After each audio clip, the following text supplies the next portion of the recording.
Can you hear me, or shall I mic up? Mic. Yeah, I'm quite softly spoken for an actor. This is a bit different to my usual place of work, but also kind of similar. Oh, this is nice. Okay. Just settle myself. So, as Laura said, I am an actor and a writer, performance maker. I work in theatre and film, and me and my partner make performance art, mostly around our relationship and our experiences as a queer couple, and my transition. As we've been together since we met and I'd only just started hormones, so it's been a real journey. So yeah, that's sort of the stuff that I spend my time doing.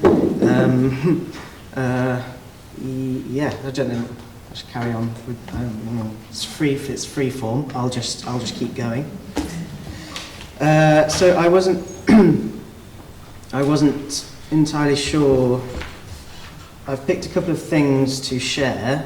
I'd love to do a reading, and if you want, there's a couple of pieces of writing that I could share. One of which is part of the show that I'm doing at the Bush, and another is a different piece of writing that I've done. I'd also like to read an extract from The Argonauts by Maggie Nelson. Yeah. No, I don't know where to start. I'll start with Maggie. No, I won't. Yes, I will. No, I will. I did think about this, I swear. So, if anyone isn't familiar with this book, it's a autobiographical novel about Maggie and her relationship with her partner, who is trans, and when she begins dating her partner Harry, he already has a small son, and they build a family together, and it's navigating what that queer family is to them, and then they have a baby of their together as well, and she uses a lot. It's constantly using referencing. I've never read anything that brilliantly references other works throughout. So it's a very it's just brilliant. I really recommend it. So I'll just read a short extract.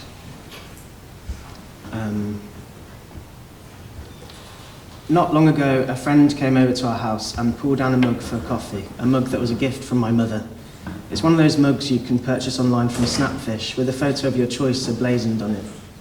I was horrified when I received it, but it's the biggest mug we own, so we keep it around in case someone's in the mood for a trough of warm milk or something. Wow, my friend said, filling it up. I've never seen anything so heteronormative in all my life. The photo on the mug depicts my family and me all dressed up to go to the Nutcracker at Christmas, a ritual that was important to my mother when I was a little girl, and that we have revived with her now that there are children in my life. In the photo, I'm 7 months pregnant with what will become Iggy, wearing a high ponytail and leopard print dress. Harry and his son are wearing matching dark suits, looking dashing. We're standing in front of the mantle at my mother's house, which has monogram stockings hanging from it. We look happy. But what about it is the essence of heteronormativity? That my mother made a mug on a bougie service like Snapfish? That we are clearly participating or acquiescing into participating? In a long tradition of families being photographed at holiday time in their holiday best. That my mother made me the mug, in part, to indicate that she recognises and accepts my tribe as family. What about my pregnancy? Is that inherently heteronormative? Or is the presumed opposition of queerness and procreation, or to put a finer edge on it, maternity, more a reactionary embrace of how things have shaken down for queers than mark some of the ontological truth? As more queers have kids, will the presumed opposition simply wither away? Will we miss it? Is there something inherently queer about pregnancy itself, insofar as it profoundly alters one's normal state, and occasionally a radical intimacy with and radical alienation from one's body. How can an experience so profoundly strange and wild and transformative also symbolize or enact the ultimate conformity? Or is this just another disqualification of anything tied too closely to the female animal from the privileged term, in this case non-conformity or radicality? There's too many long words in this extract. What about the fact that Harry is neither male nor female? I'm a special 2 for 1, he quotes. Yeah, that's about it. But I just thought it was a really lovely passage about her family and her tribe and her queer experience and their experience together, which really spoke to me, and about when you're a queer person trying to find your people and your family outside of your other family. And how that'll change, and what that'll become when I hopefully have a family of my own. And it's all those sorts of things that I think about a lot. And as I've known since I was like a young teenager, I always knew I wouldn't have children of from my body. Like a long, long time before I knew that I was trans, I just knew that would not be my experience. And I remember when my auntie had a hysterectomy, and when I was quite young, and I just remember thinking yeah, that sounds good. Still waiting, but that's okay. So I'm gonna drink some water.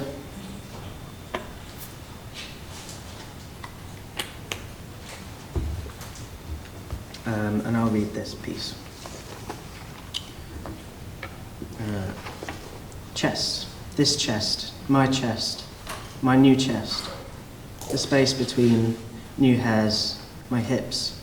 These hips that won't budge. My hips. Your hands. Your fingers. My mouth. Your spit. Your eczema. The top of your neck. A scar. Some scars. New flesh. A soft growing place. A soft growing place. Between my legs. My love. My beloved. In a soft growing place. I have bled. I have bled between my legs once a month for 11 years, 132 periods, period. But more than that, I have writhed around in my bed at the twisting pain in my womb and my heart, which sank to my stomach each month. Why was this happening? For the next 4 days, I would be fighting to feel solid, desperately trying to shore up the load-bearing wall where deep, disarming cracks were cutting through its integrity. For 4 days, it defines me. It becomes me, and I am temporarily out of order. Defiled by every tampon, each one venturing into uncharted lands. How dare they? I remember the first one. I felt tainted, like something had ended, and this was the beginning of the rest of my life. This was me now. None of the girls were happy to have their period, and the boys, cocky little shits, were even more smug. They didn't know how good they had it. I can see myself cowering in the loos, waiting for someone to use the hand dryer. Please, please let it mask the sound of the pad ripping from my knickers. So what now? I am liberated. I am free, almost. My womb doesn't own me, and I pretend it never existed. But there is that space there, emotional, cleansing space. Those few days when the moon is at its fullest, when the ebb and flow of the tides inside are unpredictable, nonsensical, when I am anxious, when leaving my room is a test, when I clean the bathroom for too long and wanking feels dirty in a bad way. So don't tell me I don't get it. I'm a man. I have bled. My body is steeped in a history I would rather forget. I have bled, and I will never celebrate that. Never would I or will I embrace womanhood. Hormones are funny things, or shall we talk about the moon? Whatever it is more than blood. Not every girl bleeds, and not every boy doesn't. Here's hoping we can detach the words vagina and menstruation, cis woman and menstruation, gender binaries and bleeding.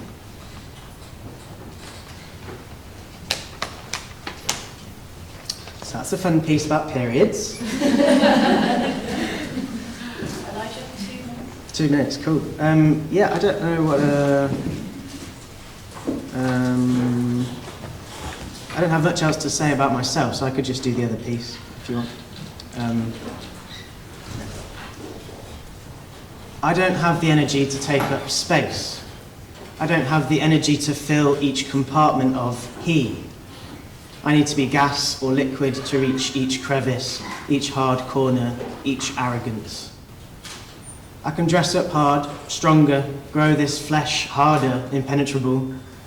Penetrate me when I'm like that, but not when I'm not now. Don't tell me you want it, I don't want to hear it. Solid is far from how I feel at the centre of things.